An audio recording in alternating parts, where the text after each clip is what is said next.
মিথ্যে কথা বলে বিয়ে করা না, এ তো সব শয়তানি আমি আগুনে পড়লাম। এই আম্মা, তুমি কি পাগল হয়ে গেছো? এই পাগলামি করলে বাড়িতে পুলিশ আসবে। আসো পুলিশ আসলে বলবো যে ও গ্যাস ব্লাস্ট হয়ে মারা গেছে। তোমার কি মনে হয় পুলিশ এগুলো বিশ্বাস করবে? হ্যাঁ করবে, তুই যা। আরে আবার এইসব করতেছে। আব্বা, আল্লাহ বিশ্বাস করে দি। কি হয়েছে?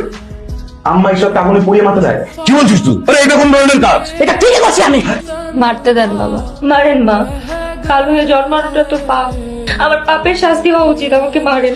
তোরা বাচ্চাটা কি মানুষটা জানোয়ার? আমার বাবা কেন যৌতুক দিল না? যৌতুক দেয়নি বলে তুমি তাকে খুন করবে? ছি, আমি এই শিক্ষা দিয়েছি। বাবা, আমি আমাকে নিষেধ করেছি। কাপড় একদম সব দাঁত ফেলে দেবো, ফাটিয়ে বলা যায়। তুমি তোমার বাসায় চলেছো, এই বাসায় থাকলে না তোমাকে বাঁচতে দেবে না, মেরে ফেলবে। জানোয়ার সব। শোনো, আমি তোমাকে এগিয়ে দেবো। বুড়ো দরদ দেখে আমি বাঁচি না।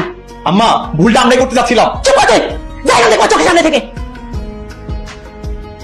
মানুষ এত খারাপ হয় কি করে বাবা? জানি না রে মা, আমি কালো, এটা কি আমার দোষ? তুই সবকিছু ভুলে যা, আমি আবার তোকে বিয়ে দেবো। না বাবা, আমি আর বিয়ে করতে চাই না। আমি ওর কাছে যাব, ওর কাছে গিয়ে সরি বলে ওকে আমি ফিরিয়ে আনবো। তুই আর তোর মা যে বিয়ে করছিস ওর সাথে, এরপর কি মুখ তুলে তাকাবে তোর দিকে? আমার বিশ্বাস, আমার ভালোবাসা দিয়ে আমি ওকে ফিরিয়ে আনতে পারবো। ভালোবাসা সবার জীবনে থাকে না বাবা, ভালোবাসা পেতে হলে সেরকম ভাগ্যও থাকা লাগে। তোমার মেয়ের ভাগ্য এত ভালো না, এই জন্য আল্লাহ কালো বানাই পৃথিবীতে পাঠাইছে। তোর সবকিছু কেমন যেন এলোমেলো হয়ে গেল। কিচ্ছু এলোমেলো হয়নি।